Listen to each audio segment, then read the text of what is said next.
la chance dans la paroisse d'avoir des sœurs polonaises qui aiment beaucoup Sainte Faustine.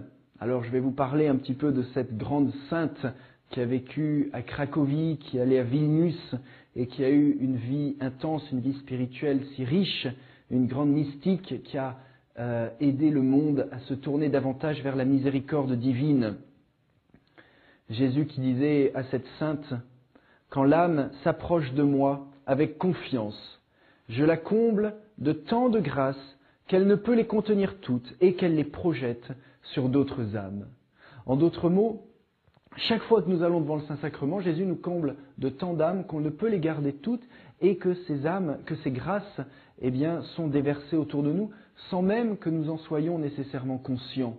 Et ceci me fait penser à ce passage de l'Ancien Testament dans le livre de l'Exode où lorsque Moïse allait rencontrer Dieu dans la tente de la rencontre, qui était une préfiguration de cette rencontre avec Dieu dans l'Eucharistie, Moïse ensuite, lorsqu'il ressortait de ce rendez-vous d'amour, de ce rendez-vous enfin avec le Seigneur, il avait tellement reçu de grâce qu'il rayonnait, et donc les Israélites étaient obligés de lui mettre une sorte de voile sur la tête tellement qu'il y avait ces grâces qui émanaient, qui sortaient de son propre visage.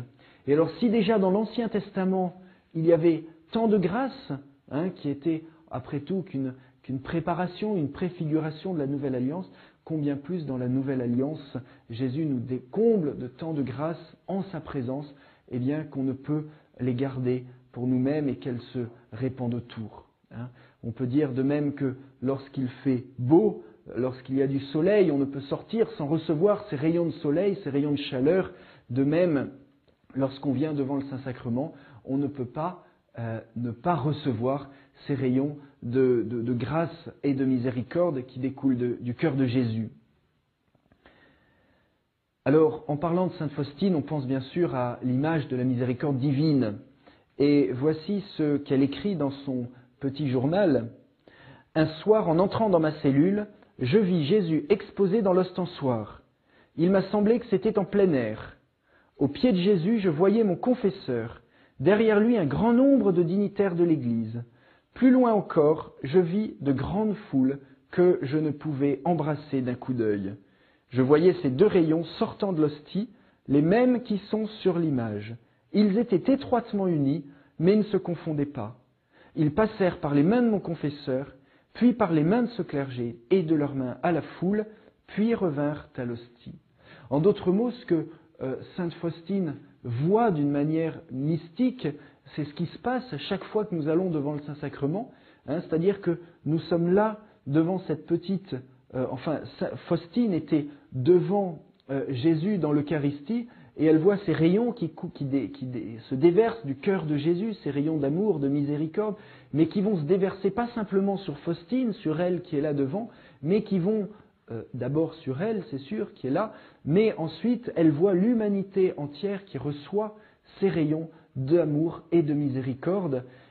Et nous pouvons donc dire que chaque fois qu'une personne vient devant l'Eucharistie, Jésus reproduit ce que Faustine voit, c'est-à-dire que Jésus va déverser ses rayons d'amour, de miséricorde, pas simplement sur la personne qui est là, pas simplement sur vous, pas simplement sur les personnes de votre famille, les personnes pour qui vous priez, mais sur l'humanité entière.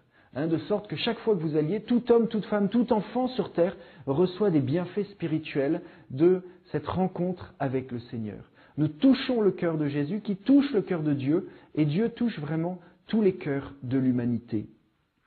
Et Jean-Paul II, dans ce sens, écrit en 1994 à l'évêque de Liège, il dit ces paroles de feu, par l'adoration, le chrétien contribue mystérieusement à la transformation radicale du monde et à la germination de l'Évangile. Toute personne qui prie le Seigneur entraîne à sa suite le monde entier et l'élève à Dieu. Ceux qui se tiennent devant le Seigneur remplissent donc un service éminent. Ils présentent au Christ tous ceux qui ne le connaissent pas ou sont loin de lui. Ils veillent devant lui en leur nom. Donc deux parties dans cette référence de Jean-Paul II. D'une part, transformation mystérieuse et radicale du monde entier chaque fois que nous allons devant le Saint-Sacrement. Et pourquoi ? Parce que nous représentons eh bien, l'humanité entière, et en particulier la personne qui a le plus besoin de la miséricorde de Dieu. Et vous avez remarqué que Jean-Paul II parle de service éminent. On a oublié un petit peu aujourd'hui le sens du service de la prière. Et par notre présence devant Jésus dans l'Eucharistie, eh bien, on va remplacer, représenter cette personne, et Dieu lui donne la grâce de revenir vers lui. Il y avait aussi ce passage, vous vous souvenez de cette femme qui avait cette hémorragie interne et qui vient toucher Jésus par sa foi. Et Jésus sent une force qui sort de lui et dit « Qui m'a touché ?» Eh bien, notre foi touche le cœur de Jésus, libérant ainsi sa puissance, son amour guérissant, sur nous, sur notre famille, sur notre paroisse, sur notre ville, sur le monde entier, chaque fois que nous allons passer du temps avec lui au Saint-Sacrement. Et Jean-Paul II qui disait ailleurs, « Tous les maux du monde peuvent être vaincus à travers le grand pouvoir de l'adoration eucharistique. » Alors, l'Eucharistie, comme Jésus dit à Sainte Faustine, c'est vraiment le trône de la miséricorde. Regarde, âme, c'est pour toi que j'ai institué le trône de la miséricorde sur terre. Ce trône, c'est le tabernacle, et de ce tabernacle de miséricorde, je désire descendre en ton cœur. Regarde, aucune suite m'entoure, aucun garde. Tu as accès à moi à tout moment, à chaque heure du jour. Je désire parler avec toi et t'accorder des grâces. Et on peut faire un lien très étroit, il existe ce lien très étroit entre le sacrement de l'Eucharistie et le sacrement de la réconciliation, les deux grands sacrements de la miséricorde, parce que nous voyons bien, ici à Sanary et dans tant d'autres paroisses, lorsque nous nous mettons devant la lumière de Dieu, le Christ nous illumine par son amour, par sa miséricorde, et nous pousse bien ensuite à recevoir ce sacrement de la réconciliation. Alors, je vous laisse avec cette belle référence cette belle parole de Jésus à Sainte Faustine. Tu considéreras mon amour dans le Saint-Sacrement. Ici, je suis tout entier à ta disposition, corps, sang, âme et divinité, comme ton époux. Et tu sais ce qu'exige l'amour, une seule chose, la réciprocité.